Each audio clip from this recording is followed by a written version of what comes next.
kind of want to do a special like Patreon only intro. Yeah, I'm down for that. Just say like hi to the Patreon people. Are you gonna like flash them or something? Yeah, why not? They pay for the goods. Give them the OnlyFans. Oh Lord. We might have to get an extra VIP pass for that. Super VIP. The Champagne room. The penthouse. There you go. The penthouse, $100 a month. That's right. That's how that works. You want the goods, you gotta pay for it. Oh Lord. This ain't free, people. Not at all. None of this is free. Oh geez. That's a good way to start it. We're going off the rails like now. that. Already. That's right. We started off the rails. You can't go off the rails if you start off the rails. That's true. So only up from here. That's right. You can only get back on the rails or continue to go nowhere. Perfect. So yeah, I want to say hi, Patreon people. How are you? Shout out. Shout out to all you people, fine people, who decided to support us on Patreon. I just wanted to. This is a portion of this episode that's not going to be in the regular release because we're talking directly to you. Yep. We got Landspeeder Luke, Andrew Silva, Skywalker Hendricks, Tim Long, Count Cardboard, Dink Shay. Yeah, He told me one time, and I just forgot. And I'm a bad person. Jim Mason, Ray HT, and Josh Gill. All if you're watching this, and I'm pretty sure you are because you paid to see it, except for maybe Josh Gill. I hope so. Who didn't actually pay to see it? You're just giving us money, and thank you if you somehow see this. Yes. Thank you. Maybe we can send him the audio clip or something. Yeah. And if you're watching this after we record this and you're like, whoa, how come I'm on this list? And that's why. These are the first people. The first 9 as of January 20th. To hop on. That's right. To hop on to our really cool Patreon. Help support us in our endeavor to talk about Star Wars toys. 6-inch Star Wars toys. Man. 6-inch Star Wars. That's right. American average Star Wars toys. That's right. We're not above penis jokes here on Black Series Cantina, so that's good.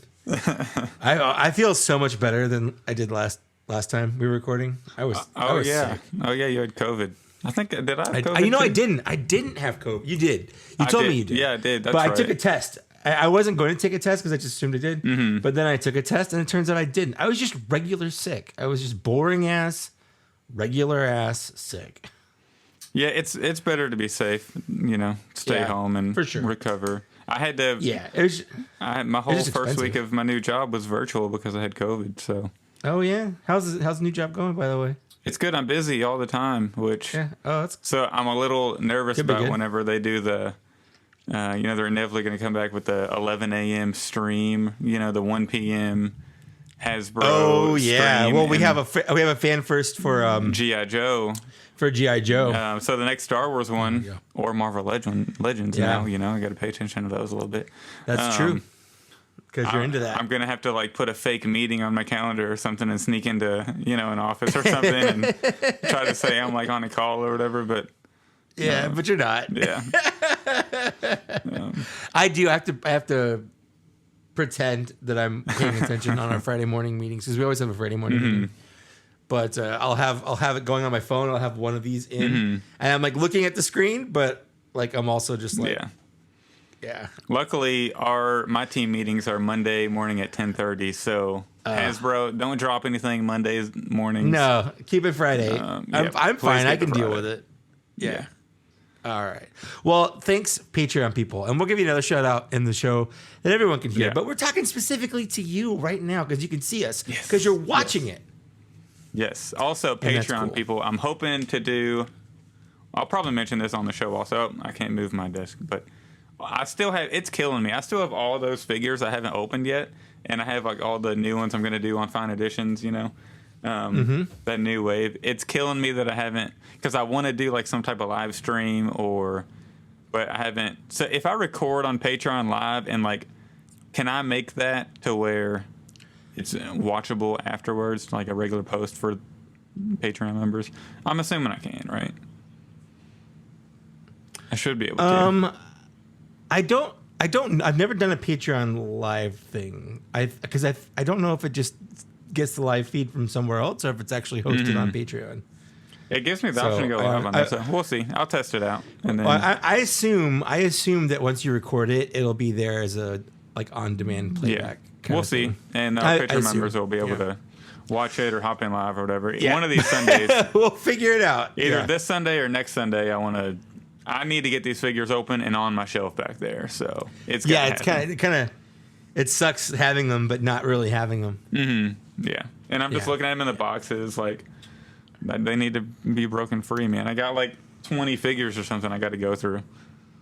Yeah, I think I had mine for a week before I opened mine, so I definitely feel you on that. Mm-hmm. Well, let's get started with this newest episode that's coming to people almost exclusively in audio, unless they pay for Patreon. Yep, exclusive access to the video. $5 right. on Patreon. So that's how that's working out. Hi there, I'm Mike, and welcome to Black Series Cantina. If you are here for some 6-inch Star Wars toy news, you're in the right spot. Yep, this is where we talk about American average size Star Wars toys. That's right. And if you're here for some vintage collection or some other stuff, there are better podcasts for that.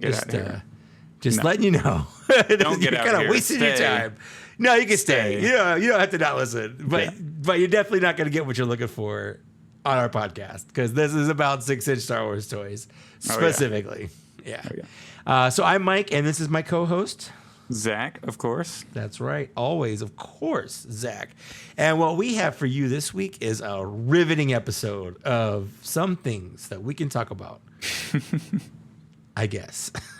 Yeah, not a lot of news, but... No, but Patreon... Yes. But Patreon is going well. Patreon is going very well. We're up to 9 members, so we're very thankful for those individuals. I know I'm skipping ahead on the notes here, but I just wanted to get the shout-outs done before we forget. It's important to us to shout out the people that this episode right here is brought to you by. They are supporting our show financially, and we're just going to read them off every other person. Yep. Starting off with the good old classic, and this is a staple of the community, Landspeeder Luke, as a Cantina band member. Yep. Can we talk about him for a second? Sure, go right ahead. Did he reach out to you? He did. He did? Did he show you what he's going to send us? He did not. Oh, I can't say it on the air because I was told not to don't spoil reveal it. I'm not going to. He's gonna, just for the people listening Saturday, Sunday, whatever, Monday morning on your way to work, go follow Landspeeder Luke.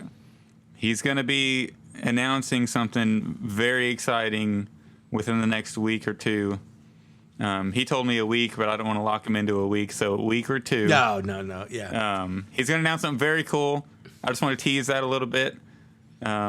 This is not a paid promotion. He just sent it to me. He showed me what it's going to be. Well, he pay it in sending us stuff, I guess. He's sending us something. That's weird, but I like it.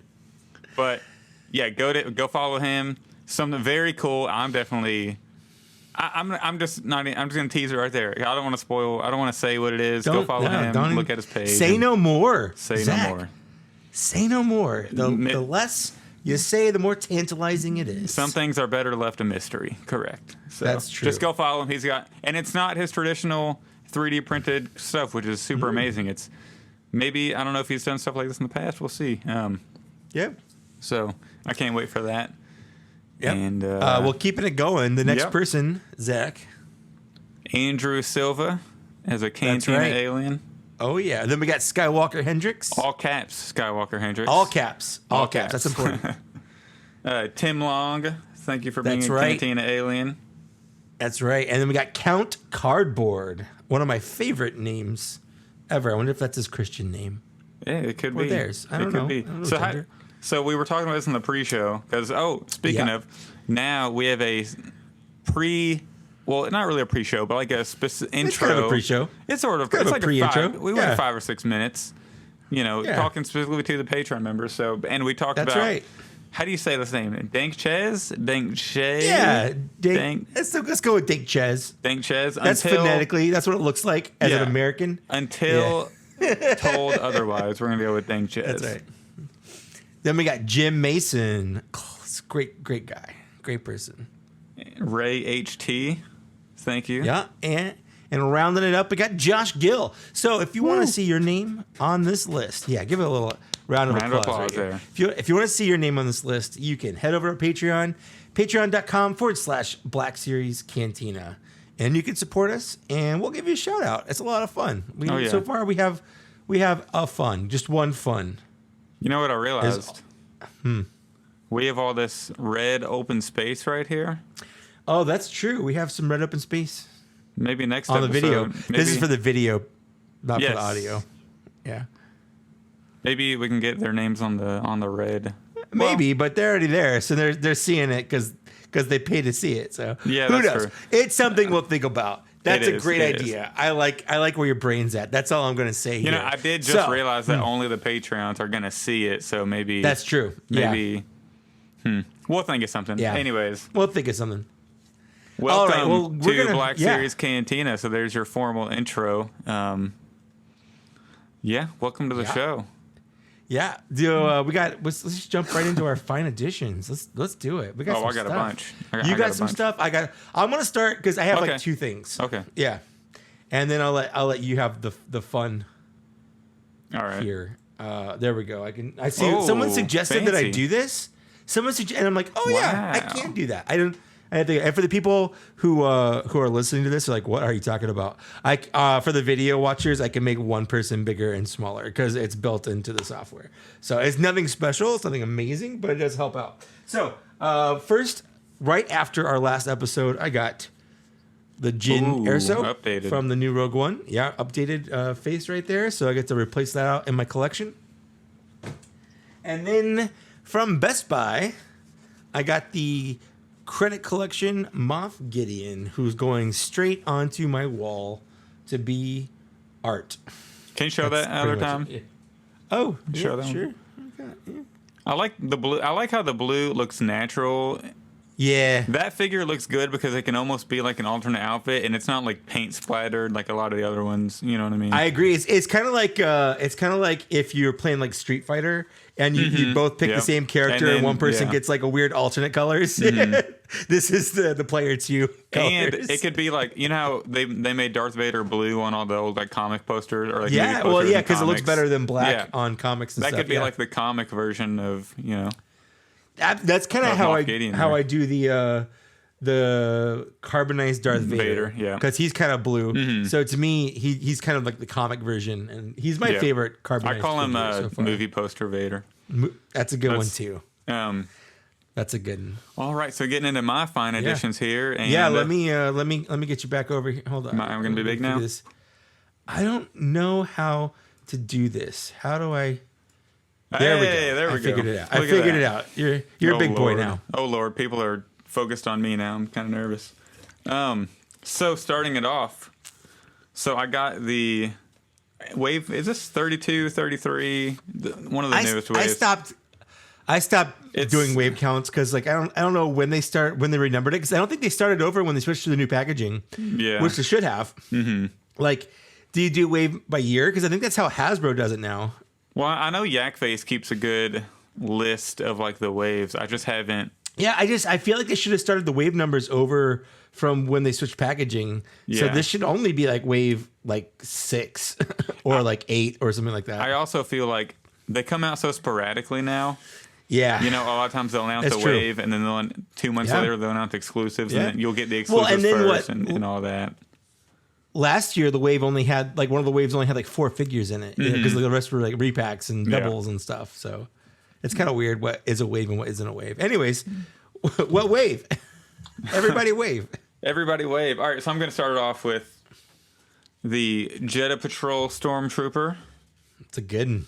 Right? I can't wait to crack these all out of the box. I really love the orange shoulder pauldron there, and the backpack looks cool. So I'm really excited about that one. Are you going to put the backpack over or under the shoulder? Probably over. Is it supposed to go under? I tucked mine under because I just like that look, but I think it's supposed to go over. It looks like there's for the video people, there's the backpack strap on his shoulder going over, right? Like wearing it like a backpack. Well, on that one, yes, but I was talking about on the other on the big shoulder, Pauldron. Oh, I see. I'll have to mess with that when I get it open. Yeah, we'll get back to you next week on that one, guys. For sure.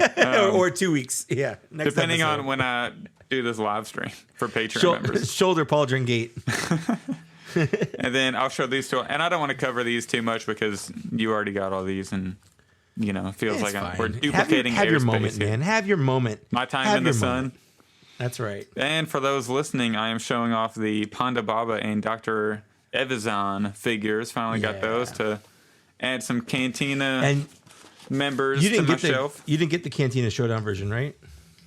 I decided to, very last minute, it sold out. So I did not get that one, unfortunately. You did not get it, yeah. So, but now you have those. Yeah, I balked, and then too late. I was too late on it, which is fine. I didn't necessarily. I feel like they'll eventually re-release Obi-Wan in the A New Hope packaging soon enough with the updated face. Maybe, yeah, that'd be nice for the people that didn't get it.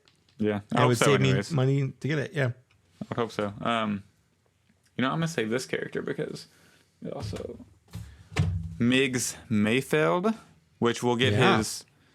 We're going to be getting his buddy, his tandem mate soon. We'll talk about it. Don't spoil it. I'm sorry. I'm sure people saw the report. If they listen to us. No, everyone gets all their news from us as soon as they hear it. We are their first contact. Are you sure? I feel like people who listen to this definitely get their news from Yak Face. I just want to say. That's 100%. No, all of us are nerdy enough to listen to Star Wars Sword podcast. You're following Yak Face. That's so they know what I'm talking about. Bib Fortuna, and then next to my Jabba the Hutt. This is thin Bib Fortuna. We haven't got a thick one yet from Book of Boba Fett. Thick Fortuna. Thick Fortuna. And I figured this would be a good segue, sort of. Well, that's I guess not really a segue because we're not getting into that way later. But it's the most current thing, the Book of Boba figures. I know this is a Mandalorian figure, but it's literally been him like most of the time in the Book of Boba Fett and Fennec Shand. That's true. That's true. And I really he has a really nice like white. Because I remember on the show I talked about when they announced this figure that the product image they showed, it had really good. You couldn't really tell if it had the white like scarring, and then but when you look at the figure in person, that's like really noticeable white scarring on the Boba Fett head. And I've actually seen stands out. Yep. I've actually seen some people, and since we're talking about Book of Boba Fett today, I'm just gonna put these in the background. Yeah, there you go. I have a ghost in here. For the people listening on audio, my Book of Boba Fett just completely fell as soon as I said it. But I've actually seen people on Facebook pages ask if the white on the head of Boba Fett is like messed up or not supposed to be that way. Yeah, it's not. No, it's supposed to be I'm just that. like, have you watched the show? Yeah. Like, did you watch The Mandalorian? Have you watched the show? Do you just buy the toys and not watch the show they're from? He's got scars. He has those scars, and I'm so glad Hasbro is. So we got to give Hasbro shout out when it's due because we criticize them. Whenever it's due, but you gotta give them credit. You can't ignore all the good things they do and then just shout at all the bad things. Agreed. So as much as we yelled about them, how they marketed the Rancor and all that, and we're gonna get into that later. By the way, again, are we? Yes, it's not on the notes, but it's gonna come up later. We'll just get there. Okay. Teaser for later. I might have another one of those Zach rants. I'm not sure. Okay, I can't wait. I can't wait for another Zach rant. But they did the Boba Fett head at least very well because you can't see it. I agree. So he looks just like. But what I want now is for them to do a head where he has that like that maniac look on his face that he gets when he's like slamming when he's, his stabbing somebody. When he's stabbing somebody, he gets that. Yeah. He looks like a crazy person sometimes when he's stabbing somebody, and I love it. So I definitely I'm looking forward to that. Oh yeah, for sure. But yeah, those were the fine additions. So I finally got that wave. I actually, That's good. you You're know what? welcome, by the way. Yeah, thank you very much for sending me that text. You know, so there's one in the wave that's missing. Right? Did you notice Yeah, that? you did. You're missing a very specific one. Yes. So I was wondering about that. I didn't realize it until it was too late. You texted me, and I rushed to buy all those, right? And then I made the big order and got like free shipping. And then I realized I forgot to put Leia on there. Oh my god! And so Luckily for you, she didn't sell out. I know. So I haven't ordered her yet because I don't want to like order just one figure and not get like free shit. I don't want to pay shipping for just one figure from there. So I'm trying to see if it pops up on Amazon or something so I can get some free Prime shipping or something. Okay. So I was like, wow, I ordered this big thing and then I forgot. I was like rushing on there. I added all 7 of them. I thought I had them all, and then I didn't realize all 7 out of the 8. I didn't realize it until it got delivered to me, and I was like, "There's only 7 figures here," and then I had to look up. Oh, the Leia's missing, and then I looked. I didn't even order it, so You forgot about Leia. I know. You jerk. I apologize. You but, jerk. oh well. I guess my shelves will be empty, for the. That's right. foreseeable Are you future. even really a fan, Zach? Do you even really like Black Series? Do you even really I know, like right? Star Wars? Am I? You like Star Wars so much. Name 3 of their songs. Oh Lord.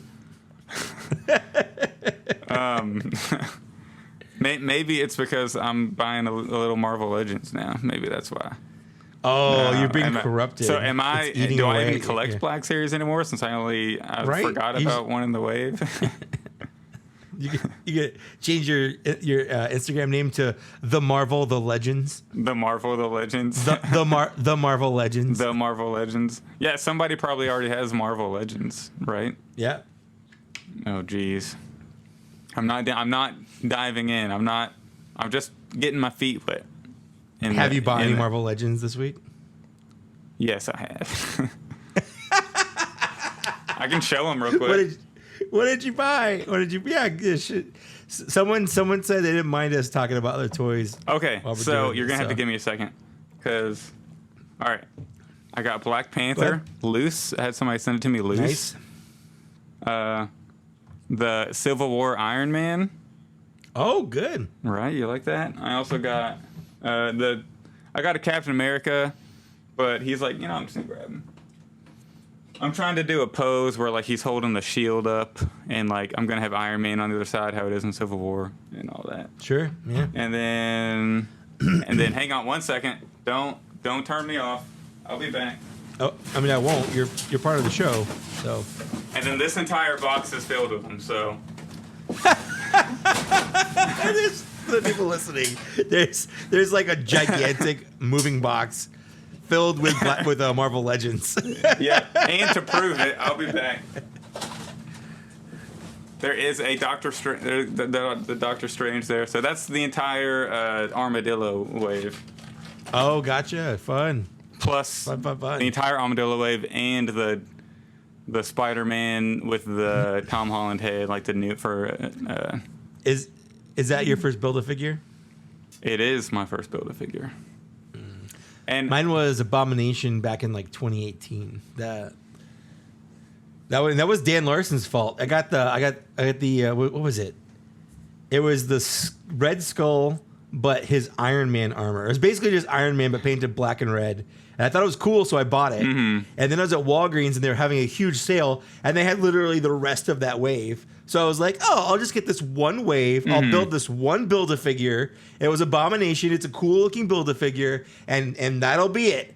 That's all I'm buying. And then, like, right after that, they released, I think, the Guardians of the Galaxy wave from Guardians of the Galaxy 2. So I'm like, okay, I kind of like that big tiger guy with the gun for a hand. I really like Guardians of the Galaxy. So I'm going to buy that wave, and then that's going to be it. And then now I have more. I have so many Marvel Legends now, guys. It's sad. Most of them are in a box in my garage. Yeah. But we have gotten way off topic, and I love it. But to bring it back around to Black Series. Yeah.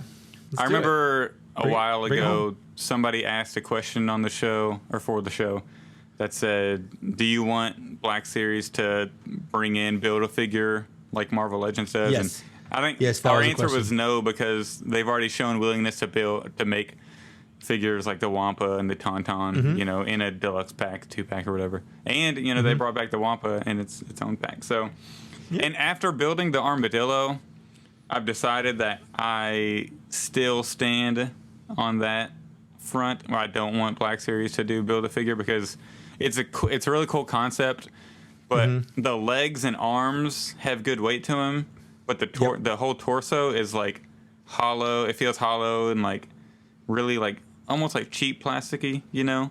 But to where if they made it on its own, it would probably be a little more, what's the word I'm trying to think of? A little denser, you know? That might be the word I'm thinking That of. makes sense. And, you know, they usually release a lot of those with, like, alternate decos as a deluxe figure.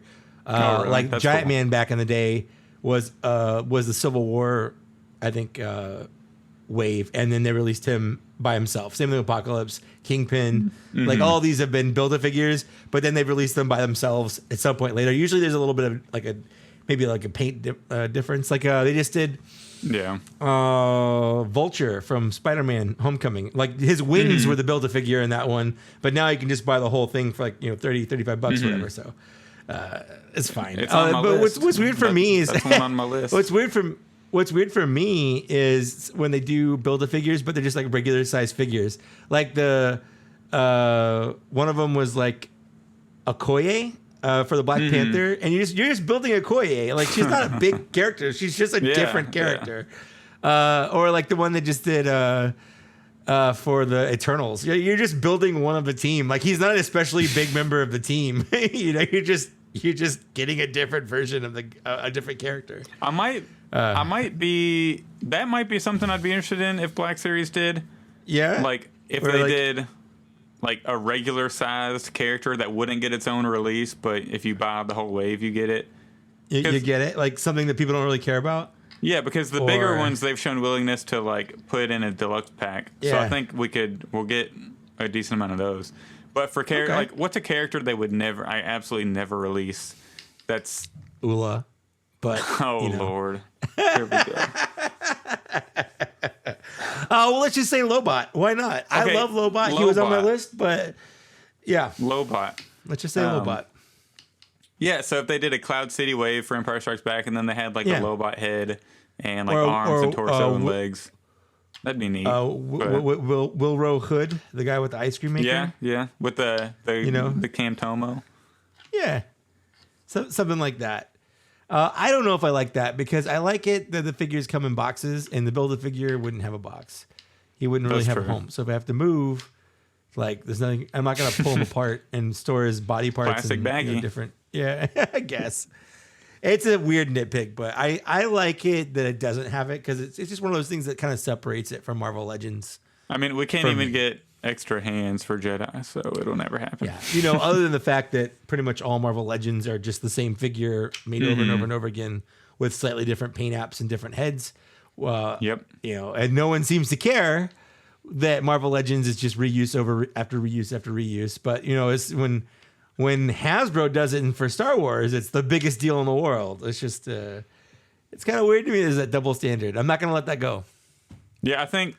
Not Star Wars collectors are we're a passionate bunch, all right?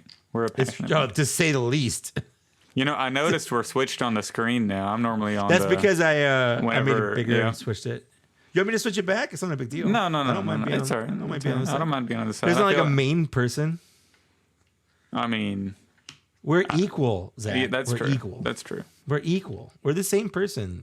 You're a figment of my imagination. I feel like I'm in the co-pilot chair now, but whatever. What, you want me to switch it back? I'm joking. I feel like I'm in the co-pilot chair. I'm joking. All right.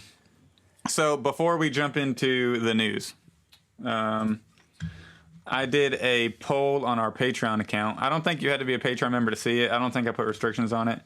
But for those of you who don't know, Mike released his 2022 Black Series Top 10 wish list, which you can go to his YouTube channel and watch.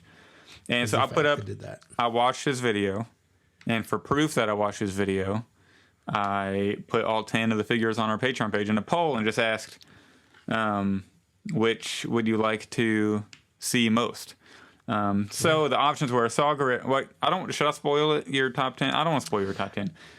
Well, what got the most votes? I'm just really curious. What got the most votes? The two that got the most votes in were Embo and Lobot. Oh wow! Which it's weird to me that people love. I mean, I love Lobot, and so it's not. I guess it's not that weird for me. But I just didn't think he's not particularly interesting looking.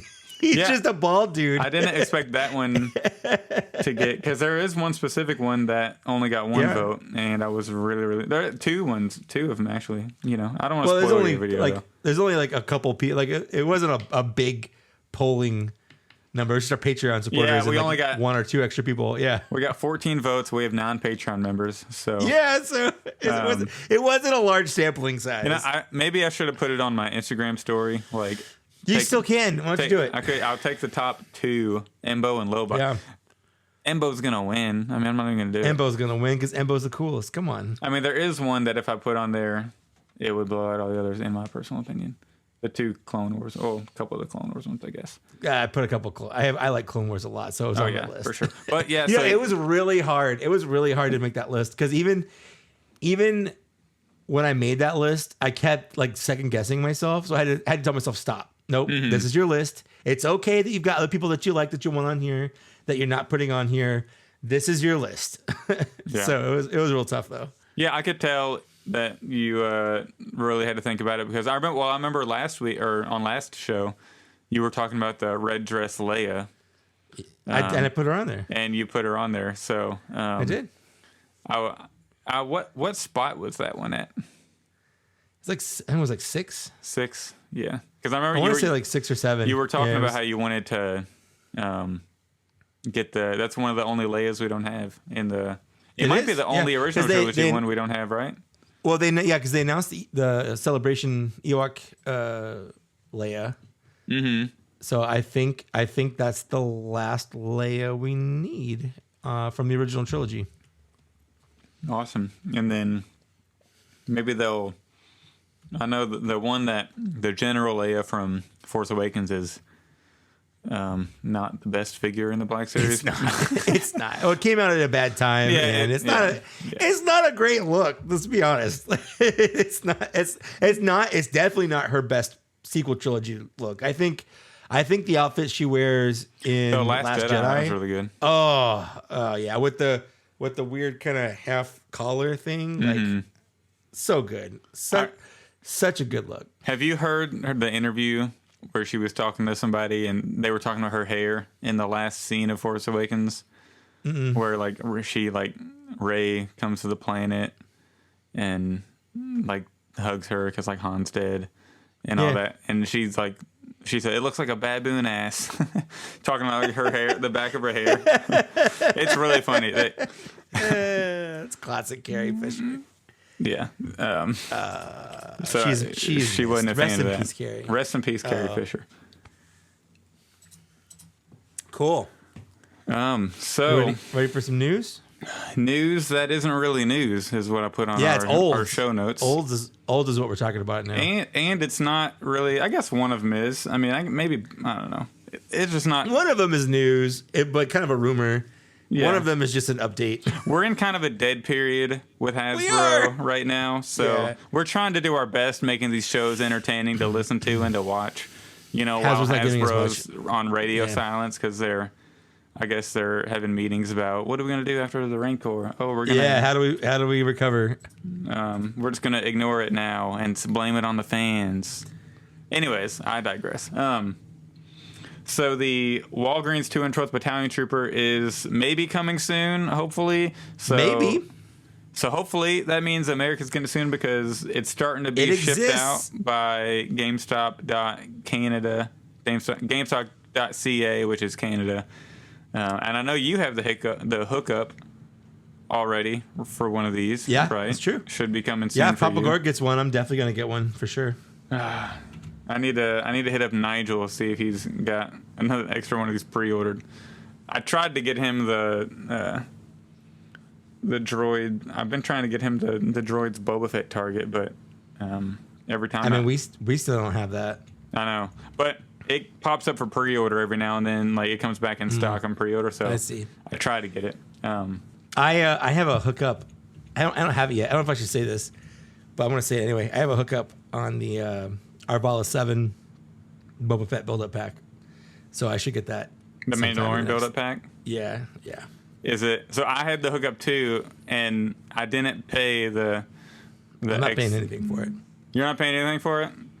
No. Oh wow! So there was a retailer in like Taiwan or something, and they I refused to pay for. I refused to pay extra. I was messaged and like asked, and I ended up passing because I didn't want to pay. It was only ended up being like $25 extra to get it this early, but that's almost twice the price. I know, so I was like, that's not worth it for me. I was like, no, I'm gonna hold off right now. Because I have it pre-ordered. Or no, it's not even up for pre-order. Never mind. No, it's not. Oh, yeah, it's not up for pre-order. So that's the weird part. Yeah. I was thinking of the snow one. But the other one is, the muddy one, they have that one. And I was like, no, I'm just going to wait for the pre-order. Yep. But so hopefully that means the 212th Battalion Trooper is going to be eventually hitting the stores in the U.S. in the next couple months, maybe. We'll see. Yeah. It's going to be very sought after, so be sure you hit up your Walgreens. So this is a little fun thing. Right after, like the day after we recorded our last episode, I was on Victoria's Cantina on her channel, doing a little late night cocktail kind of thing. And I asked her, because we were talking about this, and I asked her like why she thinks Hasbro doesn't paint like the black stripe on the helmets around the brows, and she said that's because they don't have it in the show. Yeah, they don't have it in the clone in the show. In the Bad Batch. And I didn't believe her, and I looked. I'm like, oh yeah, they really don't. Yep. I never noticed that they don't, and so to be show accurate, that's why they don't have it, is because they're specifically for the Clone Wars. Yep, I've actually studied the up close HD shot of the I want to call it a shock trooper, but it's called the shock trooper, and it's the clone shock trooper. Yeah. Because in the Bad Batch they have a really cool like close HD shot of it, and you can just see the white helmet, and then it just like it's white, and then it's like an under layer of white that goes over the head. Yeah, it's not like a black stripe, a black piece separate like it is in the movies. And I think they did that it's less to animate, I think probably so. I think so. And so I prefer the look with the black stripe, but I feel better about it not having it now, knowing that it's kind of more show accurate. So which Black Series Clone Wars helmet do you prefer? The 501st figure that's coming out in the archive wave, the helmet that was the old helmet for Phase 2, or the new one that they're using? I like the new one. You like the new one better? I do. I like the new one. So I like the front of the new one. It's kind of weird because I really like them both. I like the front of the new one, but I feel like the way the face looks. But I feel like when you look at the movie, the old one looks more like the movie, and the new one looks a little more animated. Yeah. And I think I like the more traditional Revenge of the Sith, style look. That's fair. And they're definitely two distinct looks. They are. I love them both. I think they're really cool to have both in the collection. Yeah, for sure. So, but hopefully, that's coming. So keep those peepers out, because if it's hitting Canada, it shouldn't be too far away from the U.S. So you had a good time on Victoria's Cantina. I did. It was a lot of fun. So that's, if you're listening to this and you don't know who I'm talking about, go check her out on YouTube. And I guess she's got a podcast too. So I told her we'd probably have her on at some point. Yeah, just to, absolutely. Let's do it. A little quid pro quo there. Why not? You plug me, I'll plug you, kind of situation there. We also need to get on the show we were on. Out of the basement? Yeah, out of the basement. We need to get. No, those guys are jerks. Yeah, screw you guys. I'm kidding. I love Nate and Justin. No, they're great. I think. Do you want to do like one at a time or both of them on the same time? Yeah, no. The fewer people, the better. Yeah, I think three. When you get a lot of people on, like the max. Yeah. Right. Yeah. So I think like you, me, Nate, and Justin, if they both came on, that would be like the max I'd be comfortable with. I think we should do one at a time. You have just Nate and then just Justin, and then we kind of corroborate them to see which one's lying. No, that's sorry. I've been on jury duty, so. Oh Lord. So do you feel do you feel like how the Clone Wars, the Ahsoka, what was that series called where? What was that arc called where she was like she was put on trial and then she left? Do you feel like you're one of those people like watching what's going on? Oh yeah, basically, but not nearly as fun. Not nearly as fun. So the next thing we got in Black Series land, I'm sure most people saw it by now because Yakface sent it out. It's everywhere today. It is everywhere. JediInsider.com, shout out. They have a rumor that they have more code names for figures that are coming up. So Wave 34. And one of them's been announced as a pipeline, so we knew it was coming. Yeah. Which gives us credence. It lends believability to this for me. Yep. And I can't remember the last time that Yakface or Jedi Insider have been wrong. That's true. So they're pretty credible, you know. I wonder when the last time they were like actually like they missed something. I feel like I remember a time where I think Yakface normally says I thought it was something, but ended up it could be like a different version of the character. But you know, but so for the code name for the New Republic security droid is Alexandria, and the code names that come up for these is. I want to have that job where you just think of something random and assign it to it. You just think of random words, you know? Yeah. Richmond is Grief Karga from season 2, the Magistrate. I'm looking forward to that one. I'm hoping that we get a better Carl Weathers likeness, and it's my favorite. It's a better outfit as well. It is. It's a much better outfit, and the one we have now doesn't necessarily, do credence to. No, not at all.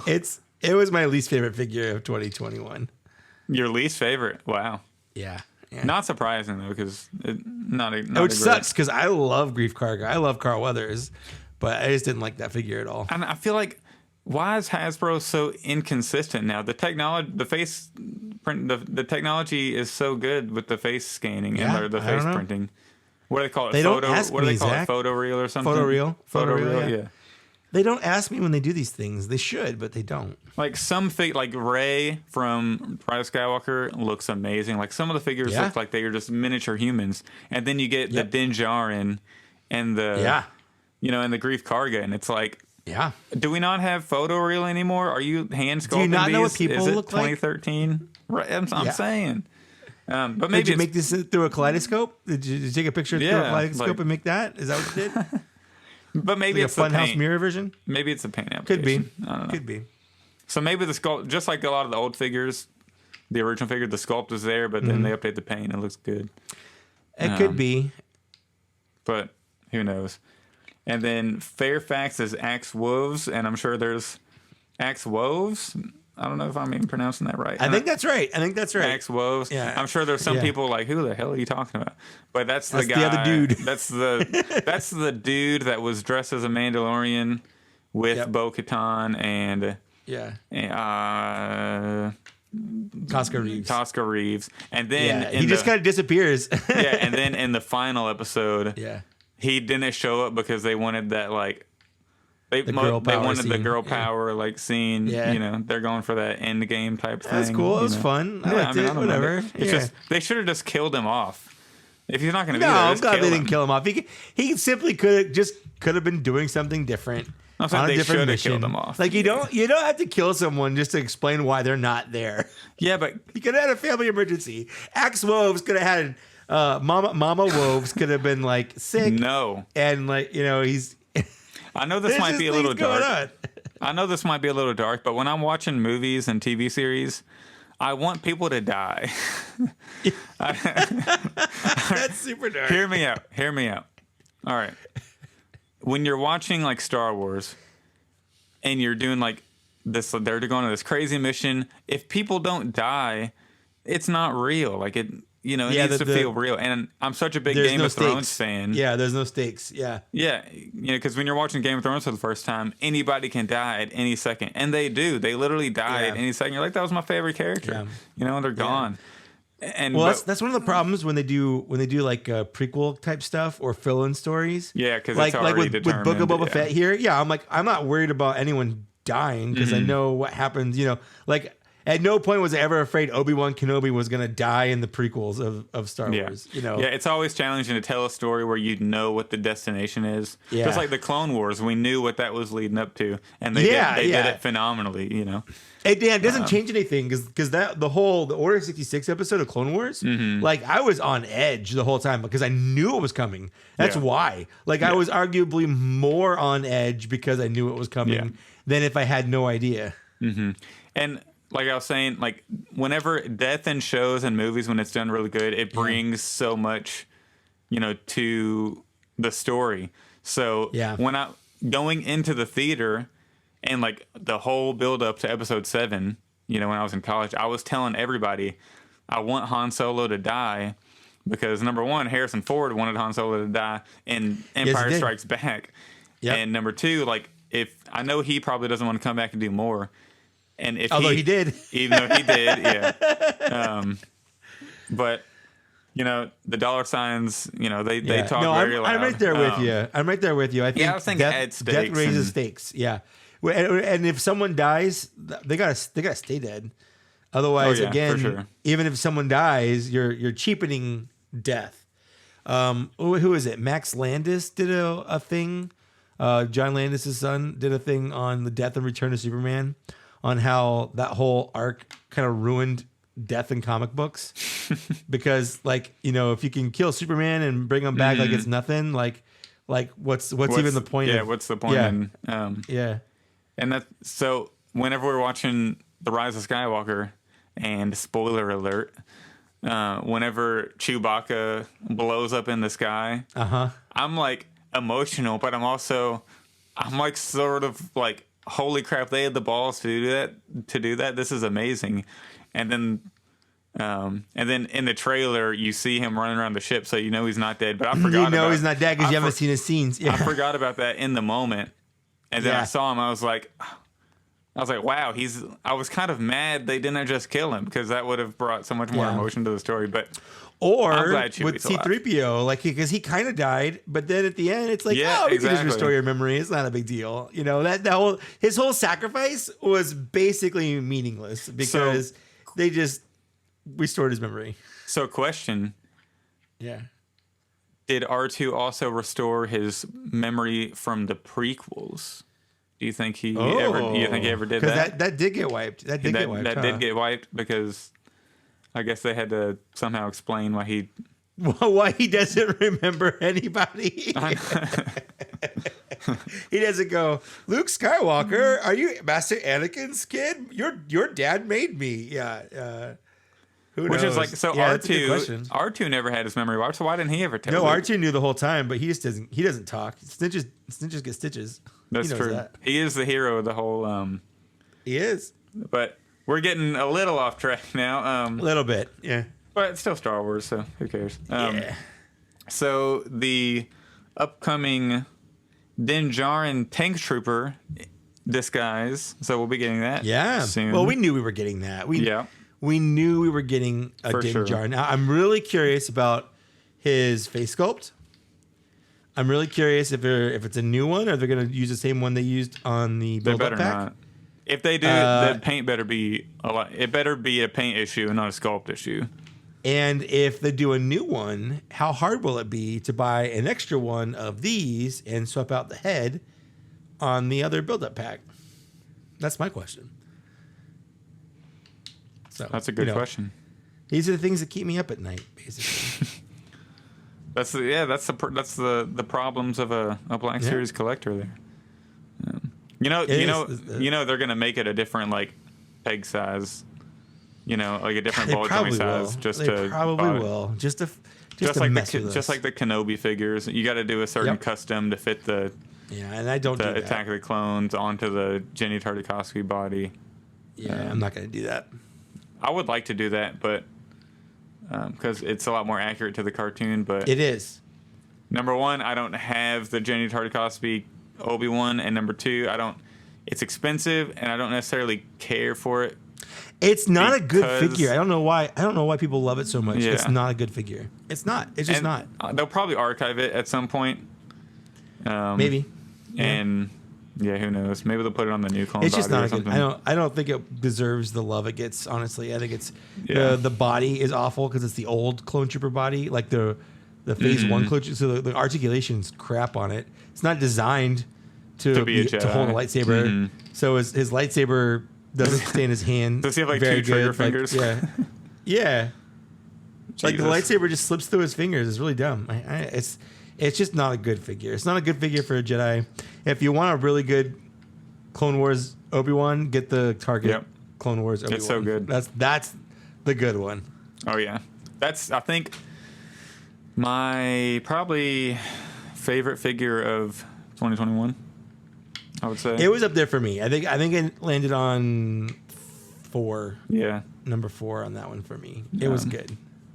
Yeah, maybe I need to make a list of my favorite, and maybe next episode. You should. I did. It's fun. It's fun to do. Yeah, my top 5 I think were my number 1 was Wrecker. Number 2 was Boba Fett, the Return of the Jedi one. Number 3 I think was Asajj Ventress. Number 4 was Obi-Wan.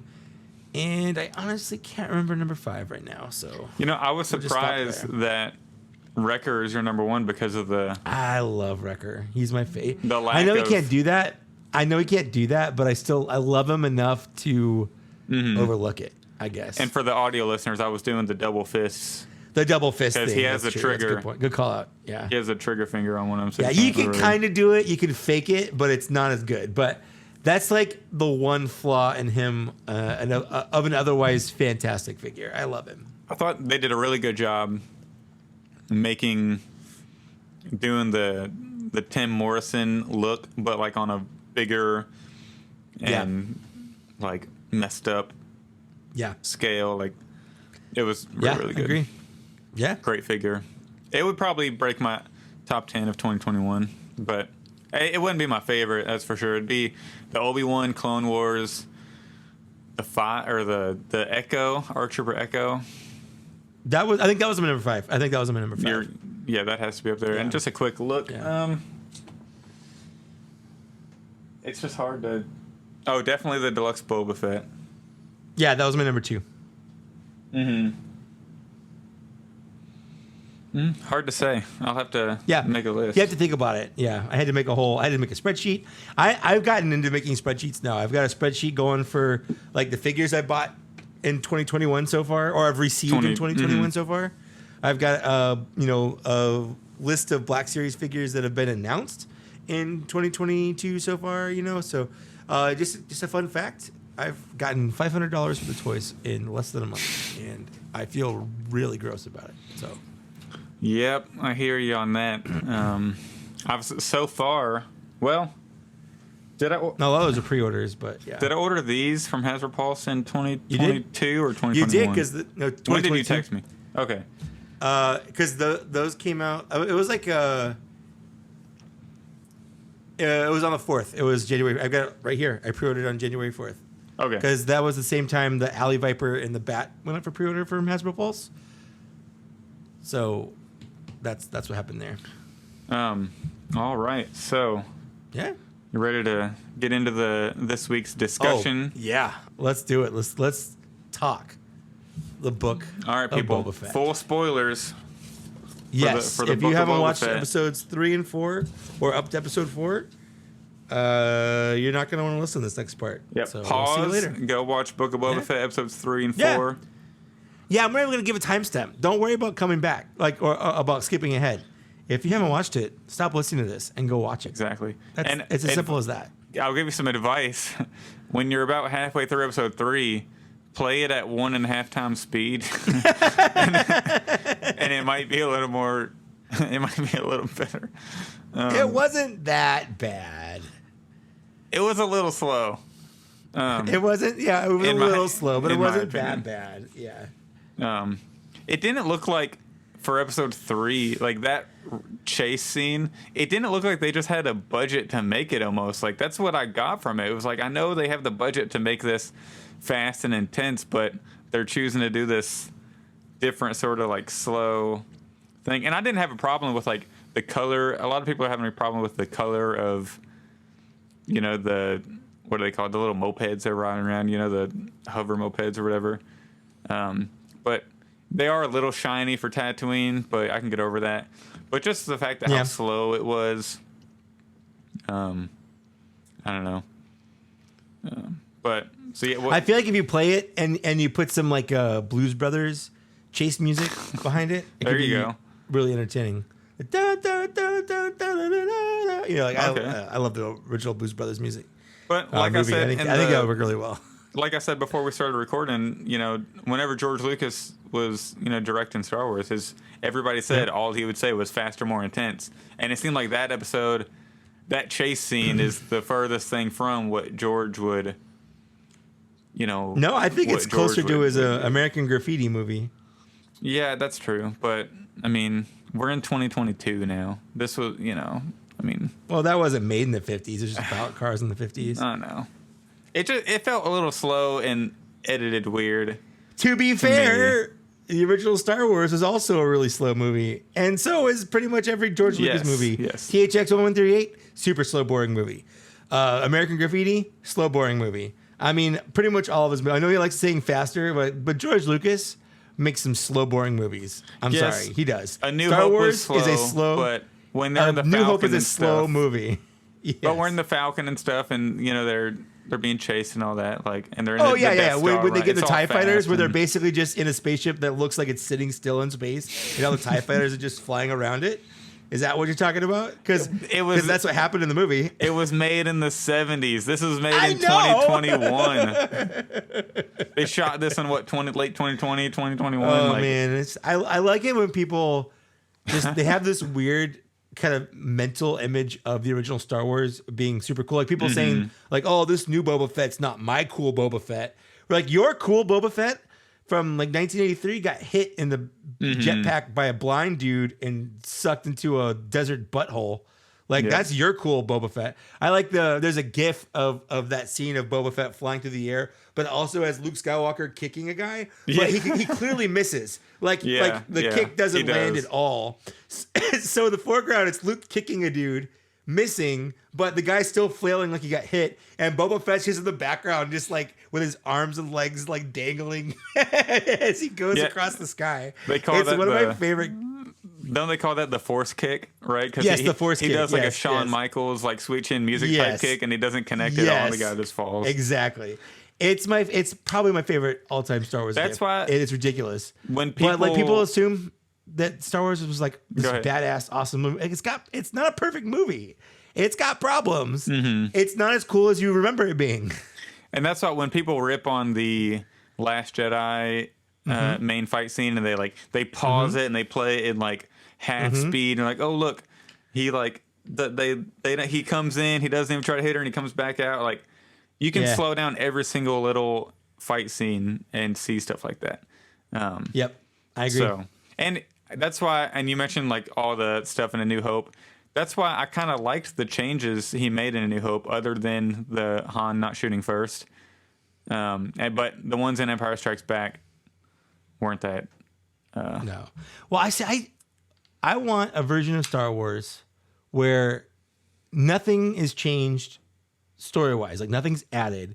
They just clean up the visuals. Like, you know, the weird things like how in space R2-D2 is black instead of blue because they had the blue screen and they couldn't make him blue, otherwise it would make him see-through. Like, things like that. I want R2 to be blue in space. I want the cockpits for the snowspeeders to be not transparent. You know, I want them to clean up some visual effects. I want them to do that stuff, but I don't want them to like add anything or change anything that's meaningful. Yeah. And one thing I do want to say, because you kind of touched on it, is people were like, "This isn't my Boba Fett," you know. Yeah. So I think, and I was listening to another Star Wars podcast, and they brought it up, and I thought, like, wow, that's like a super, super good point. I'm gonna say it on Black Series Cantina if it comes up. Do it. Steal it. Don't give him credit. It's ours now. But it is really hard when you think about it, because they made the show The Mandalorian, and if you think about Boba Fett in Empire Strikes Back, he's very cold, and he says, you know, how many 6 lines maybe. Yeah. You know, Yeah. he's no good to me dead. You know, stuff like that. Yep. They took all those qualities and gave them to the Mandalorian. So when we're watching season 1, he's walking around. He doesn't say anything to these guys at the bar. You know, the first thing That's you see true. the Mandalorian, and then next thing you know, he's got this. He beats up these guys, and he's got his bounty. He's very cold. He doesn't say a whole lot. You know, people are trying to talk to him. He just sits there driving. So it takes a lot to get through to him emotionally. So when they're making the Boba Fett show, they're like, "Oh, we kind of made this other guy the classic Boba Fett. How do we make Boba Fett different?" So now they're doing this sort of like gone to hell and back, reborn type thing. Yeah. You know, which is a hero's journey. It's like a classic hero's journey. It is. It is. And I think it's working really well for his character because I like it. I like it a lot. And I think, especially the last episode. I was going to say, great. episode 4 really solidified how sort of the questions we had on why he's doing this. Because I thought the biggest thing is like, well, why does he want to be a crime lord? Well, he's tired of working for these people. He's like, I'm smarter than these guys. Yeah, like, I should be the one in charge. Yeah. Yeah, he's like, let's just show that, you know, I'm tired. And I think he says, I'm tired of working for idiots who are going to get me killed. Yep. So that's exactly what he says. I think it's great reasoning. I think that's really all you need. That's like saying, hey, Mike, you're a really good salesperson. Why don't you stay in sales? Like, why would I want to just like, why wouldn't I have grander ambitions? You know, like, why would Boba Fett stay as a bounty hunter his whole life? Like, why wouldn't he want more? You know, you shouldn't be complacent with where you are. Yep, and you should always want more. And I think if you're telling a story of a character from, like, we've known Boba Fett for so long, if you're telling a story of a character for that long, you want them to evolve. You don't want them to be the same all the way through because it's not real life. Like, yeah, I know it's a movie series, I know it's a TV series, I know it's a movie saga. Are you telling me that Boba Fett's not real? I hate to break this to you, Mike, but you shut up. Shut up. Star Wars actually didn't happen in a galaxy far, but far it happened away. in a long time ago in a galaxy far away. It says that. You know what you're just reminding me of? Have you ever seen the YouTube video where the guy's like, he's talking to some WWE stars at some convention, and he's like talking to him on the mic, and he's like, "It's real to me, damn it!" And he starts crying and stuff. Have you ever seen that? No, I haven't seen that. No. I'm gonna send you the clip. It's a classic. I know people listen to it have seen it because it's a classic. But yeah, he's talking to these WWE superstars, and he's like, "It's real to me, damn it!" While he's like just bawling in tears. That's what you just reminded me of. But yeah, Star Wars. That's how I feel. It is real to me. Star Wars is a movie. Star Wars. It's real to me. It's real to me. Yeah. Well, so let's talk about what we usually talk about then. Yeah, let's to get back on topic. So episode 3. Let's start. What are some figures you'd like to see from episode 3? I don't have anything written down, and I keep hitting my microphone. I don't have anything written down. I don't have anything written down, and I started thinking about this at like 20 minutes before we recorded. Me too. I really only have one character I need from episode 3. I'm having trouble thinking of episode 3, but like specific characters, but. I have a. I need Danny Trejo. Oh, yeah. I was about to say. I forgot he was. Yeah. I need Danny Trejo. Danny Trejo, the Rancor Keeper. But that's right. All right. So I teased this earlier. Oh, is this the rant time? Should I just kick back and let you go? Yeah, might as well. I mean, it's not going to be a rant. It's not going to be the traditional rant. It's not going to be one of the Remember we did the rant scale. I'm going to get my hopes up. Yeah, it's not going to be the 6 out of 5 or the 5 out of 5. It'll be a 2.5 out of 5 or so. I'll be the judge of that. So the character that we need the most from episode 3 is I'm trying to spare you from editing a lot of bleeps right now. It's the character that we had the goddamn chance to get a month ago, and the goddamn community. You might want to edit this. I'm not going to. I'm going to leave it in. Like the effing community worked as a team to stop it. And yes, I know Hasbro had their marketing issues, but literally a month later, we get a Rancor in a live action series, and we had a chance to get it. Well, now everybody wants a Rancor. And people thought we might. People thought there's probably going to be one in there. Now everybody wants a Rancor. That's what I've seen online. It's like, well, I really wish we had a Rancor in the Black Series. I'm like, are you freaking kidding me? Yeah, it would have been cool, We had the chance. We literally had the chance. Yep. And there is a frustration with me with Hasbro, because I know everybody's had this frustration where it's just like this wave we just talked about. Like, listen to who it is: New Republic Surgery Droid, Grief Karga, Axe Woves, Din Djarin, Tank Trooper, like all these season 2 for Mandalorians. But that happened a long time ago. Why we got to wait so long to get these season 2 figures? And I know, they don't want to spoil stuff, so they keep it, wrapped up. I just feel like Hasbro needs to work with Lucasfilm a little better into getting some of these figures out sooner. We got Mandalorian before the show even came out. We got that's true. Mandalorian and Cara Dune. Well, anytime they're going to build up to something big. Yeah. But like it seems like for a lot of these, like we don't even have a proper Book of Boba Fett right now. You're right. We don't even have one announced or rumored. No. Like we still have a shit ton of stuff on pre-order. But my main rant is we need a Rancor. We had a chance to get a Rancor, and we didn't get a Rancor. And it was literally in the episode. I bet if they launched the HasLab now, it would fund. Because the Rancor is back in live action Star Wars. And he's going to ride the goddamn thing in a future episode in the war against the Pikes. And then Mandalorian's probably going to show up. We'll see, yep. And Boba Fett's going to be riding a Rancor because he teased it. He said, I've ridden beasts twice this size. And he's talking about the thing from the holiday special. So we had our chance. The community blew it. Well, we blew it. The marketing team didn't. The Hasbro marketing team didn't do their job. Everyone blew it. But everyone blew it. To different degrees. I didn't blow it. I backed 2 of the mother bleepers. I backed You backed 3. Like 8. I backed 3, but yes. But yeah, that's the character. It's the Rancor. And every time the thing pops up, as soon as I saw it strolling up, as soon as the 2 Hutts were like, we have a gift. And I saw Danny Trejo, I'm like, this is going to be a Rancor. Like, I know it. And it was a Rancor. It was a Rancor. It was a thing. It actually got spoiled for me that the Rancor was in the episode because I opened my Instagram account at like 7 a.m. on Wednesday morning. You idiot. I know. And it's a very nice person that I talk to the person on Instagram all the time. But they just put up a picture of their TV and it was the Rancor. And I'm like, I know I shouldn't be on Instagram on my Star Wars account, but it's Wednesday morning. It's 7 a.m. I'm getting ready for work. It's not even on my mind. And I just, opened Instagram, and bam, somebody took a picture of on their TV of the Rancor. And I'm like, the Rancor is back. And then I saw it in the show, and I'm like, we could have had this in the Black Series, and it would have been. Well, it's not exactly the same. It's not the same exactly size. The same. He's a smaller dude. But eventually, Rancor. It's but gonna eventually be a he'll be full-size big. Rancor. Yeah. And Rancors are complex creatures with complex emotions. Yes, they are. Apparently, I love that. I love that whole conversation. It was so good. Do you think that that's a setup at all?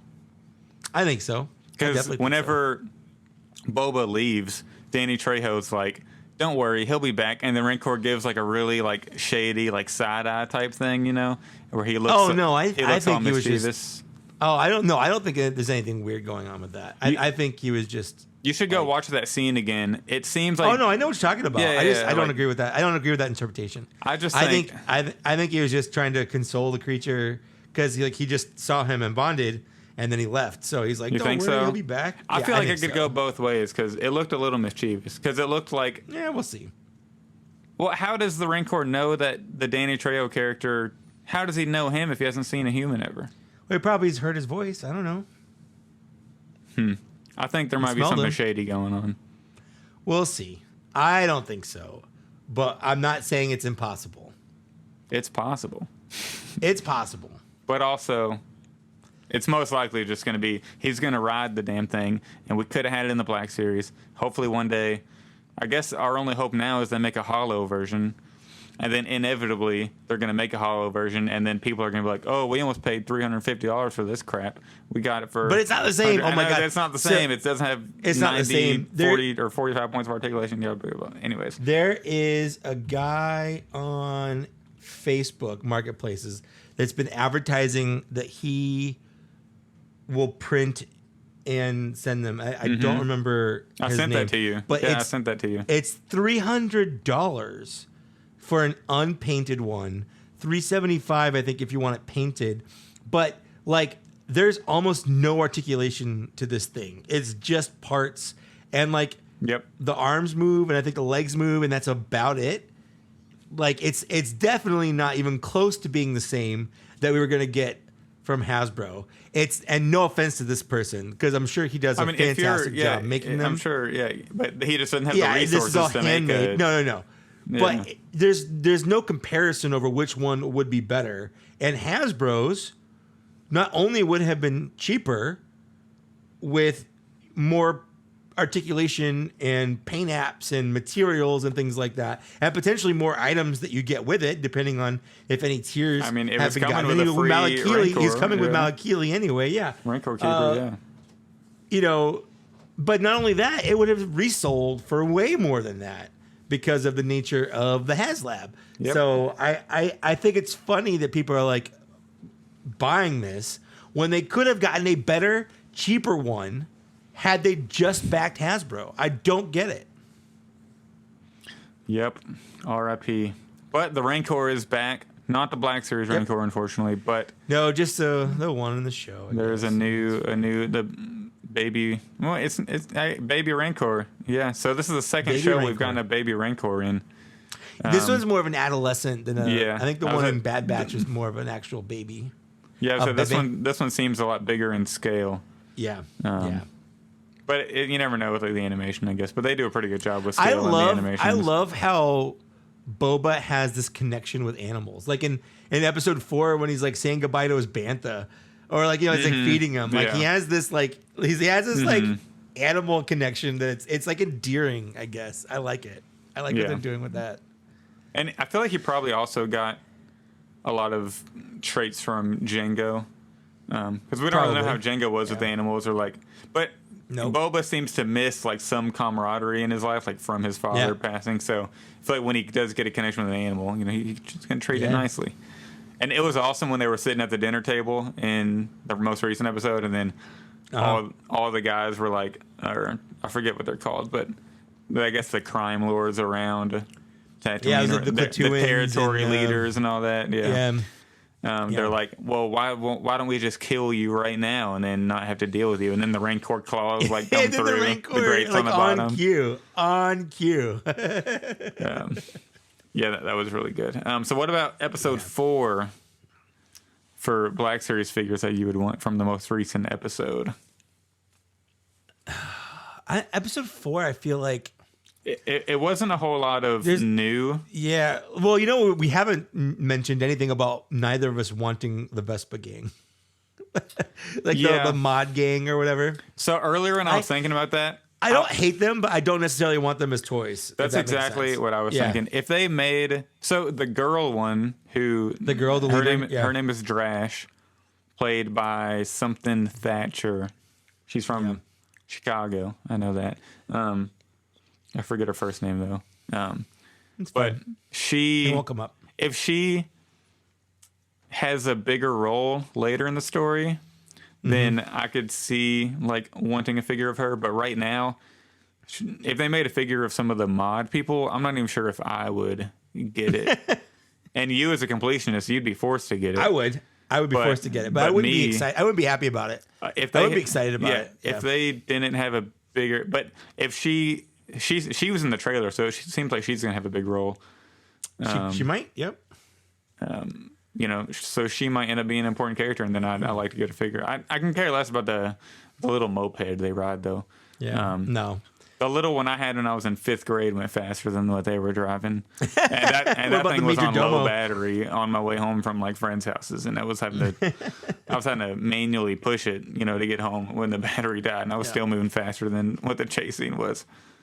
So what's kind of fun about the episode 4 of Boba Fett is Mando is kind of in it because we see the scene of him shooting off the flares from episode 5 of season 1. So we kind of have an idea of when that takes place. But also, I don't know if you picked up on this, but at the end of the episode, the music when she talks about how when Fennec talks about how money can buy muscle. The music it plays specifically is Mando's theme. So I definitely think that we're going to be getting a Mando. Oh yeah, And show part in the coming up episodes. It wasn't even like hinted. It wasn't even subtle. They literally just played. No. She said he just played his theme. Yeah. She said he said something like, I have enough credits where I don't got to worry about that. And then she's like, well, you could hire some muscle. And then they just start playing Mandalorian's theme. And it's like, he's coming. He's coming. He's coming. Yeah. He's coming. You know what I wouldn't mind? I think it was in episode 3. Is a Bomar monk, the little spider brain jar guy. Cool as like an accessory in a 6-inch scale. Well, they're gonna sell you this Boba Fett, and then they're gonna put it in a box that's this wide. I'm having trouble with my camera. Yeah, they're gonna put it in a box that's this wide, and they're gonna put it like right here, and then you're gonna get all these accessories, and you're gonna have to pay $11 more for it. And they're gonna call it a build-up pack. There you go. That's how you. And that's how you're gonna get it. So, what about some of those little droids? Those little cute droids. Was that EV-99 like working in the kitchen, or just like a different droid that was the same? I guess he got a promotion or a demotion, or a demotion. To the kitchen. Yeah, he was like the head of the. What about the General Grievous chef with the 6 knives, and he started spitting them with the little spitties? Yeah. As soon as he started doing that, I was like, "Hello there!" And that was such a good callback. It was kind of subtle to where like the people who, are casually viewing it, they're not going to get it. Yeah.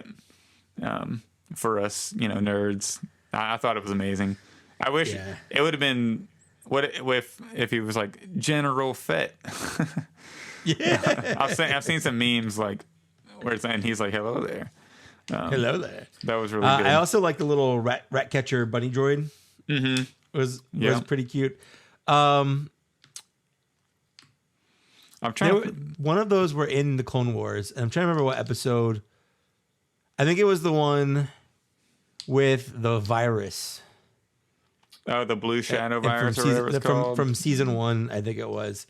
I think one of those droids played a big part in that episode. When I first saw it, I was like, "Is that Toto 360? Like, is that one of him?" It's not. And no, he's got the ears. And then pretty quickly, I realized that no, this is a little different. But at first, I was like, "Oh wait, it might be one of those." And then I realized Toto's completely different shape. No, I really do kind of hope we get a Cat Bane though. Cat Bane. That'd be sick. Although I don't know how old he would be because I don't know how old he is in like Bad Batch, Clone Wars. But this is 20, 25 years later. So if he's like 40, then he'd be like 60 now. Or, whatever. I do like how they made the Sarlacc beak way deep down. So that way it's like a pre-special edition and the special edition version are both canon. Yeah. Just depending on like where it's located, down that's in true. the pit. I did like that. So that's I pretty thought it was pretty stupid that you're bringing your ship like right up to it though. Mm-hmm. I guess they thought it was dead. Who knows? But yeah, I did like their solution to it, or Fennec's solution to it was to drop one of those the seismic charges. Seismic charges there. That was pretty good. I think that sound is probably the best sound in Star Wars. The best? That brown. I don't know, the sound of those things exploding is just very satisfying. I think it's really good. I think some of the originals are still, in my opinion, like the original lightsaber sound, like it's when still snappist, when Luke first turns it on, and then like the TIE fighter, flying by, I think is. I mean, there's some good sounds. Don't get me wrong, but I just really like that seismic charge. Shout out to Ben Burt. That's right. I think the seismic charge is probably the most satisfying sound, I will say. But it's just very satisfying. I think I still, if I were picking like my top 5 favorite sounds, I'd probably still go with or like honestly Darth Vader's breathing. Yeah. No. Yeah. I guess that counts as a sound. Yeah, because it's. Or like Chewbacca's like Wookiee noises. Like those are sounds. You got a point. So yeah, Ben Burt's a genius. And he is, yeah. But honestly, I think that's kind of it for there's not a lot of new characters in these episodes where like, I want that. Like, really. I'm enjoying it though. I definitely want a black chrysanthemum. Like, even more now. More now. Yeah. I just wish that Hasbro would like announce some of these figures like when we see the episode, like the day after or something. Like the Thursday or whatever, the bring home the bounty the week after an episode. Be like, hey, we're Black Chrysanthemum's coming, Black Chrysanthemum, or something like that. But would you want like Electro Knuckles and stuff? Would you want a thick Fortuna on a throne or no? Yeah, heck yeah. I would love it if Thick Fortuna came with the throne, because then I could just put the Boba Fett on that throne. Like, I just need to buy I don't care who comes with the throne. I just want the throne, and I want to put Boba Fett on it. Like, that's all I care about. If I have to buy a Thick Fortuna to get the throne, sure. So what would you do with Thick Fortuna? You'd have him standing up? I'd topple him over. You just have him laying on the ground. Yeah. Yeah, that'd be good. My current Bib Fortuna is on the ground because he fell off the shelf. My problem with that Bib Fortuna, he's a traffic cone, meaning that like his robes go down to his feet, but for whatever reason, they don't prop him up still. It is actually, for me, it makes him harder to stand because it's hard to get under there to position his feet right. But mine tends to fall over all the time. It's real annoying. Yeah, hopefully mine doesn't. But yeah, well, we'll see. We will see. Let me know whenever you get around to opening it. He's so blue. He's very blue. He is very blue. And I know in the originals he's like solid pink. And here he's like almost not even pink. He's more like fleshy and blue. Yeah. So it's a little odd of a paint choice, but it looks a little more natural. I guess. But it kind of looks like it was painted by somebody who hadn't watched Return of the Jedi in like 10 years. You kind of remember things different than how they are. They just do it from memory. Yeah. And you're like, oh, this looks pretty good. And then you look at it and it's like, wait, different color. That's not right. Yeah. It's like For sure. What's that? Is it the Mandela effect? Am I thinking of the right thing? Where you remember something a different way? Yep. And then, yeah. I was looking at some childhood photos. My dad sent me a bunch of pictures that he scanned from like actual photos back in the day. And one of them is me in pajamas on Christmas morning opening presents. And I'm wearing a Berenstain Bears shirt. Like, you can clearly see it on the chest. It says Berenstain Bears instead of Berenstein Bears. And it's like one of those things like, I guess my memory is wrong. Yeah. Because it clearly says that there on my pajamas. But yeah, it's a thing. It was an alternate you that you remember. It is yeah, I guess it was. But I don't have any other figures I'd like to see from episodes 3 and 4. I really liked episode 4. Episode 3 was okay. It wasn't bad, but it wasn't, episode 3 was fine. Great. Yeah. But yeah, episode 4, I think it seemed to answer and respond to a lot of the criticisms people have had about this show so far. Yes and no, because like they're not making it in response to criticisms, because they've already made them. Yeah, it just shows that they knew, like they know what they're doing. Fennec Shand said, "Your old age is making you soft." They're doing that 4 episodes in, knowing that people are thinking that a little bit. Yeah, but Boba Fett's they didn't record that specifically because people didn't. I've been saying that in the last couple weeks. Like, that's not possible. And I think it's so powerful when Boba Fett says you can only go so far without a tribe, because he's been with it's now with the timeline. Mandalorian takes place 5 years after, Jedi. And then we see Boba Fett see the flare in the sky, so we know it's been 5 years since the Sarlacc. 5, give or take a year. I think he spent most of that time with the Tuskens. They don't really do a good job of showing that, the time lapse. But I think this pretty much, because when you see him get out of the Sarlacc pit, the wreckage for the katana is still like smoldering. So it can't have been that long. Like, he would die of thirst before anything. It being like, he would die of thirst before probably dying of the acid or whatever. Yeah. In the Sarlacc pit. So it can't have been longer than like a couple days. Yeah.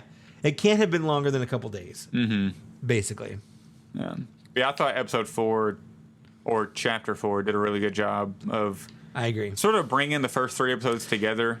And then it's tying everything together. Yeah. And then now we're ready to kick off this next, the war. I'm ready to see the war. Yep. Like, I want his buddy, Din Djarin to come in and help him, and I do want to see Boba Fett's reaction to whenever the Mandalorian tells him, "Yeah, this dude with the green lightsaber showed up and took Baby Yoda," and he's like, "Hold up, that guy." Yeah, I hate that guy. He's literally the reason. One of the reasons I'm in this little Sarlacc pit. I was in the Sarlacc pit. So, yeah, really excited about where it's going to go from here. Hopefully, we get a lot of cool figure prospects in the last. How many more episodes we got? 3 episodes of it? I think 3. I think it's 7 episodes. 7 episodes. Yeah. And I guess the rumors are starting to heat up about it going another season, maybe. We'll see. I mean, I said that I think last episode where I kind of, I know it wasn't billed to be like a season 1 or whatever, but I wouldn't mind more. I'm just saying, like, I wouldn't mind more at all. Yeah, especially once they get all this flashback stuff out of the way, then we can start focusing on, plot going forward. Yeah. So we're coming up on an hour and a half here. So yeah, let's answer some questions and knock this one out. Yep, let's do it. So the questions or comments, like, they don't have to be questions. If you're a Patreon member, if you're a Cantina Alien member, and we have quite a bit of Cantina Aliens. We have 1, 2, 3, 4, 5, 6, 7 Cantina Aliens, and we only had 2 that sent in something for the show. So if you're a Cantina Alien, you got to send these to me. I put it on Patreon to remind you. You got to send me something if you want. Too? Like, can the supporters connect questions too, right? We only have it as the $5 tier because we didn't want too many. But I feel like if we should open it up to the $2 tier. I'll open it up to the $2 tier. Yeah. Yeah, that'll work. I think if they're giving us money, they can ask us a question. Yeah, for sure. Yeah. Until we get like 50 patrons and we get way too many questions, we'll rearrange. We can change. Yeah. So this first question from Skywalker Hendricks. So thank you for your patronage. Is that the right word? I'm not sure if that's the right word. Yeah. Do you think we'll get an updated Book of Boba Fett, Gamorrean Guard, or any other figures from the show? So we were just kind of talking about that, but I think, I guess they might do one of the Gamorrean Guards. It's a little weird because they're like completely naked, except they're wearing like diapers. It's polarizing. It's a little polarizing. I think in this one, in the flashback, they kind of showed. In the flashback, they look a little more traditional. They look a little more traditional, mostly because they have the armor on, but they're still. They're not skinnier than they were. They're skinnier than they were. Yeah. I feel like they're just showing that Bib Fortuna was a little stricter on the amount of food they got access to. That could be it. Yeah. That could be it. Because he got thicker. He's taking it all in for himself and his workers. That's a good point. Spending less budget on the food. But so I'm not sure if they'll do a Gamorrean Guard for the Book of Boba Fett, but I do think for other figures from the show, we've gone over it each episode, but the biggest ones are Black Chrysanthemum, and then they have to do an updated Book of Boba Fett, where he's wearing the black tights underneath, and the armor isn't completely clean; it's a little scratched up. Yeah, because if you look at it now, the armor is not as messy as it was before, but it does have like some scratch marks and some it's got dings scratches and there. stuff. Absolutely, yep. So, yeah, I think there's a lot of good potential for figures from this show. Oh, it has to be stupid if they didn't. Mm-hmm. I mean, they clearly are. They have this. They've got a book. They've got a Book of Boba Fett. They have the box line art for it. So, so we're definitely. I would definitely expect some announcements for Book of Boba Fett, and maybe the next Hasbro Fan First Friday for Black Series. Hopefully we get a couple. It'll be a couple of Boba Fett, Mandalorian repaints, but hopefully we get some new. Cross our fingers. Boba Fett or Book of Boba Fett figures announced, and when they do, we'll be on top of it. Oh heck yeah, we will. And then Tim Long. So thank you for being a Cantina Alien, I believe. Yep. Thank you for your support very much. Not a question, and I really like when people send in comments because it lets us know what the community thinks, and it doesn't. We can kind of react to it instead of having to answer, go off a specific thing. He says, I hope they do some figures for the 20th anniversary of Attack of the Clones. So this isn't about Book of Boba Fett, so it's a nice little, different topic here. We need more prequel Jedi and would love an updated Jango Fett.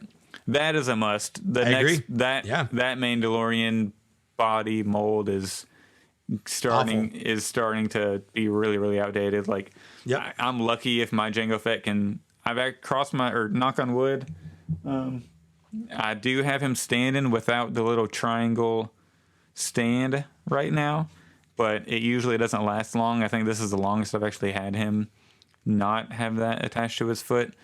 I think I took the one that comes off the Death Star escape stormtrooper disguise Luke, and I put it on the Jango. But then when I had to redo that whole leak up here, I put him up, and he hasn't had to have that pose. But I think in December or November show, I forget when we went over it, but I think Yakface said he's not sure if they're going to do like specific packaging for Attack of the Clones 20th anniversary, but we are expected to get some more prequel Jedi here soon this year. You did say that. Yeah. So I would like a 20th anniversary of Attack of the Clones card. I guess it's probably not a priority. I can't remember the episode 2 packaging was just the saga packaging. Like there wasn't specific episode 2 packaging like there was for episode 1 or episode 3.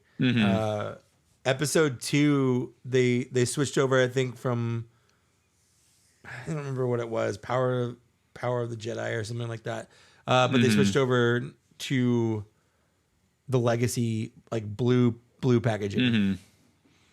Yeah, so who knows if they'll do that. And it's a busy year for Star Wars, so I'm not sure if they'll dive too much into because Attack of the Clones, it's not the brightest we didn't get much for episode 1. Like we just got a couple of re-releases. Like we had 5 re-releases? Was it Jar Jar, Qui-Gon, Mace Windu, and a battle droid? Was that it? I think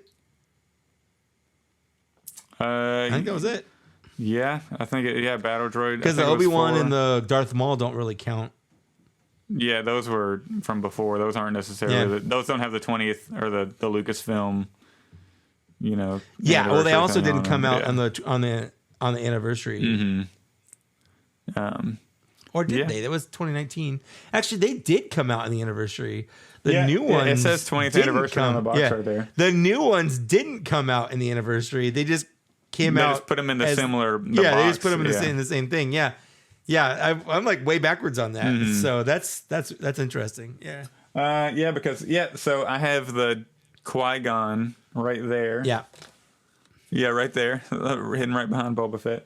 And it says Lucasfilm 50th anniversary. So they didn't do that for the 20th anniversary. So there's your 20th anniversary of, Phantom Menace. So maybe they'll do and that was it. 2 figures. Yeah, the only episode 1 celebration they did was those 2 figures, and they were convention exclusive. Yeah. And that's it.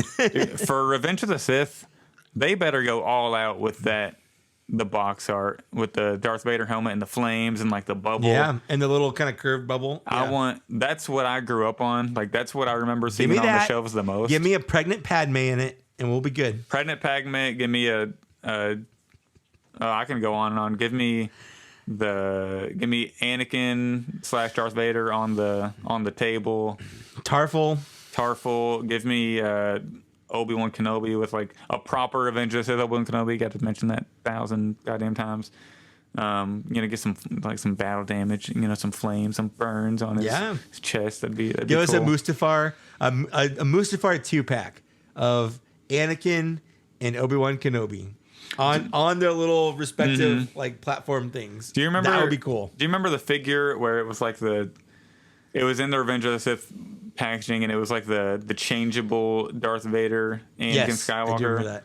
Yep. I had that figure. That was like one of my favorite figures when I was that age. So I need all the Revenge of the Sith figures in that Revenge of the Sith art. I can't wait. And they're only going to do like 1 or 2 of them. Right there. That's it. Yep. And they're only going to do like 2 of them.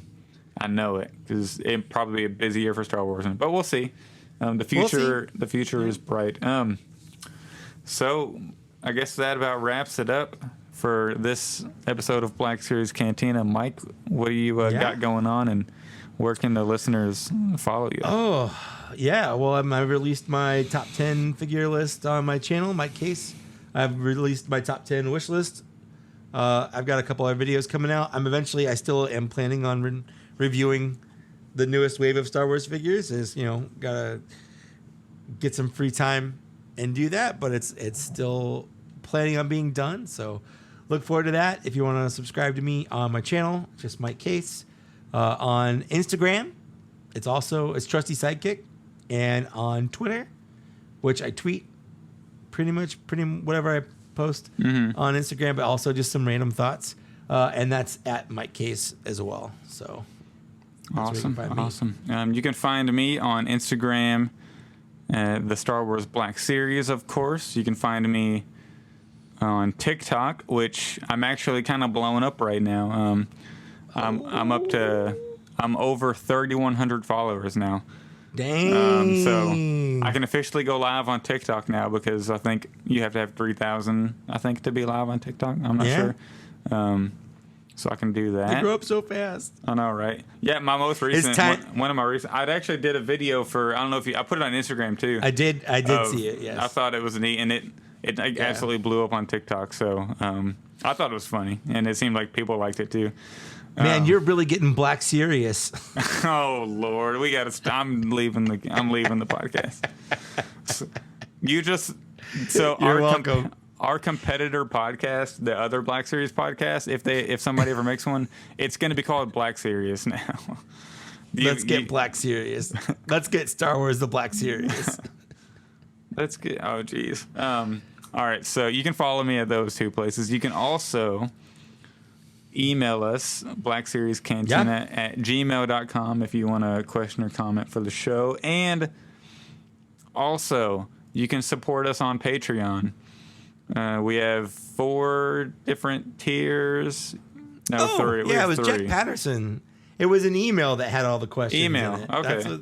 You want to do it real quick? Yeah, real quick before we go. All that goodbye stuff is still true, but real quick, let's do rapid fire.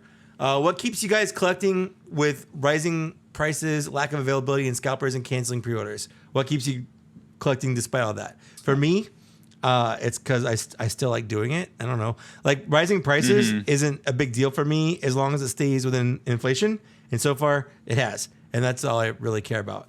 I haven't had a huge issue getting stuff because I just pre-order everything on the internet. And, like, that's been a thing. Scalpers have always been an issue. That's not unique to now or the line.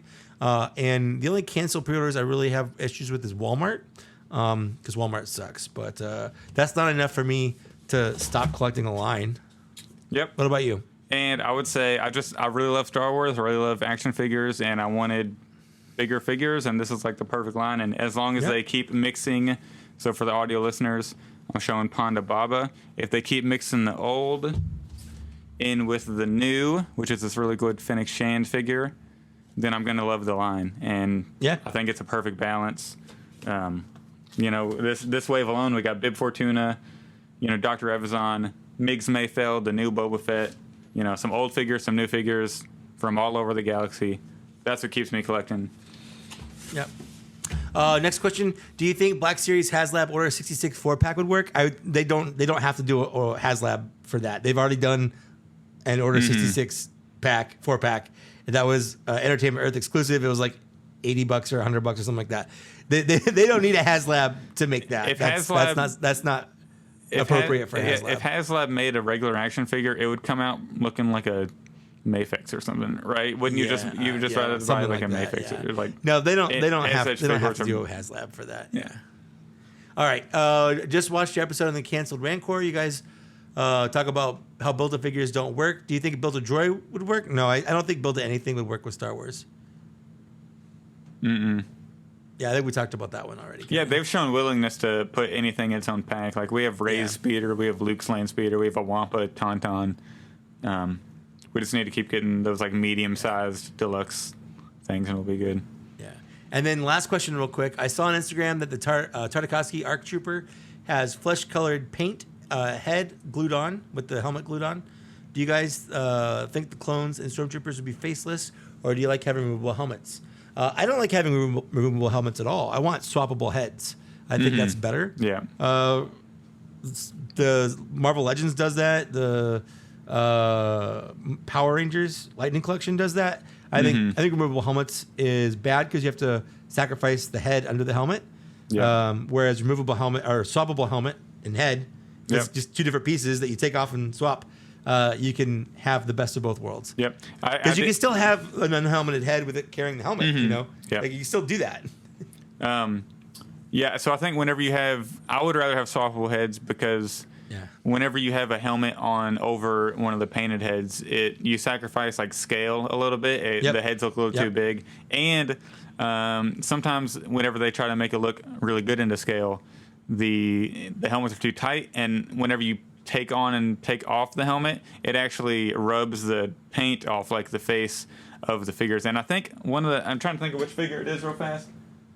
I think it might be I think it's the Captain Rex. For some reason, like the helmet is really tight on it, so I never take the helmet off because I took the helmet off like twice, and I've noticed that some of the skin on the nose, some of the paint on the nose is starting to like wear from doing that. So I just keep the helmet on. Just curious, which version of the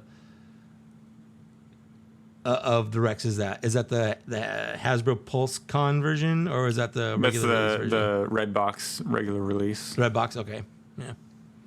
Just curious. Cool. Well, that's all I got. Thanks, Jack, for sending in those questions. Sorry we forgot them, but we got them in. You know, the people who probably stop listening to the show whenever we go into the, hey, where can we find your stuff, Mike? They're missing out right now. They're missing out. So shout out to all you guys who stay for the end, because this is sort of like a little bonus, I guess.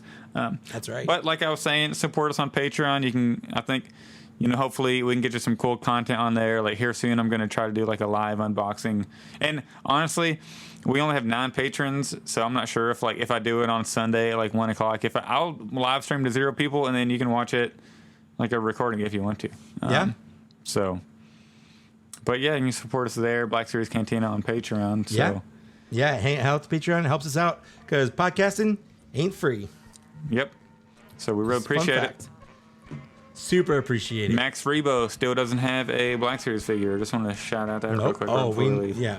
That's a great thing to say right before we go. Hit it, Max. Max Rebo. Right? That wasn't that great when she says, hit it, Max.